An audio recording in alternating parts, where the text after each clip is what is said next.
កីឡាជាតិយើងផ្ដើមចេញពីក្រុមបាទគឺកីឡាបាល់ទាត់សមាគមគ្រូពេទ្យស្ម័គ្រចិត្តសម្ដេចតេជោធីតា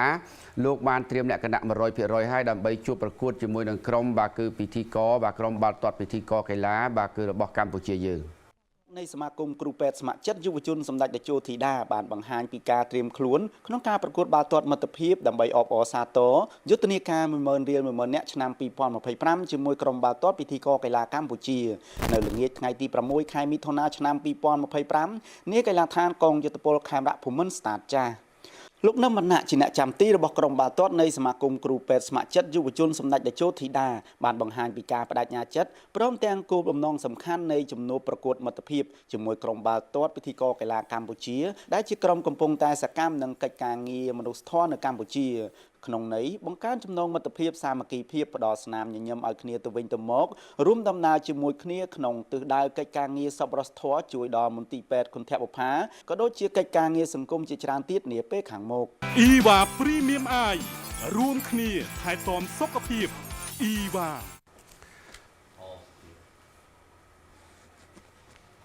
ក្រុមបាល់ទាត់ភ្នំពេញក្រោន UE18 ជាការត្រៀមខ្លួន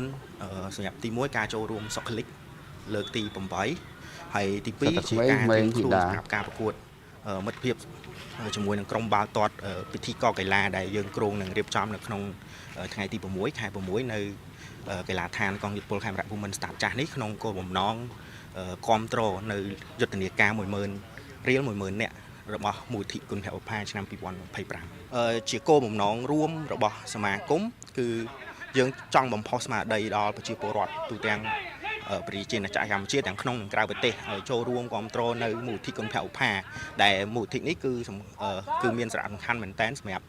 ទ្រទ្រង់ទៅដល់មន្ទីរពេទ្យគុណភបុប្ផាដែលព្យាបាលពិនិត្យព្យាបាលដល់កុមារកម្ពុជាយើងដែលយើងដឹងស្រាប់ហើយថាកុមារកម្ពុជាយើងគឺមន្ទីរពេទ្យគុណភបុប្ផានេះគឺជាដើរតួជាយ៉ាងសំខាន់បំផុតក្នុងការពិនិត្យនិងព្យាបាលបាទសម្រាប់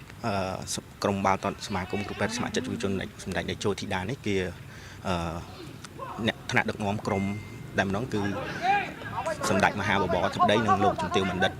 ពេជ្រច័ន្ទមនីហ៊ុនម៉ាណែតលោកជាប្រធានជាប្រធានក្រុមក្នុងការដឹកនាំក្រុមបាល់ទាត់ហើយថ្នាក់ដឹកនាំជាប្រធានប្រណិប័តគឺលោកច័ន្ទបណ្ឌិតស៊ូស៊ីផាន់ណាហើយយើងក៏មានការប្រកួតមិត្តភាពផ្សេងទៀតដែរតែយើងក៏ផ្អាកមួយរយៈសកម្មភាពកីឡានេះដែលយើងផ្ដោតទៅលើការចុះពិនិត្យព្យាបាលប្រជាពលរដ្ឋវិញហើយឥឡូវនេះយើងក៏បានប្រមូលផ្ដុំគ្នាឡើងវិញដើម្បីរៀបចំការប្រកួតឡើងវិញហើយក៏ដូចជាការប្រកួតមិត្តភាពក្នុងន័យសប្បុរសធម៌ឬការប្រកួតមិត្តភាពក្នុងរវាងសាមគ្គីភាពរវាងស្ថាប័នមួយនិងស្ថាប័នមួយអង្គភាពមួយនិងអង្គភាពមួយជាក់ស្ដែងទៅសម្រាប់ការត្រៀមខ្លួនពួកយើងគឺមានការមកផ្ដុំនេះរៀងខ្លីព្រោះយើងតែប្រមូលផ្ដុំដែរតែជាឆន្ទៈរបស់កីឡាករឬដូចជាថ្នាក់ដឹកនាំគឺយើងបដិញ្ញាថាថ្ងៃទី6ខែ6នេះយើងនឹងធ្វើបានល្អបំផុតហើយកីឡាករយើងទាំងអស់នឹងលេងឲ្យអស់ពីសមត្ថភាពក្នុង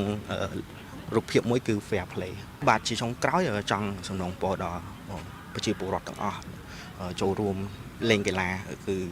ប្រជាពលរដ្ឋម្នាក់គឺលេងកីឡាមួយមុខ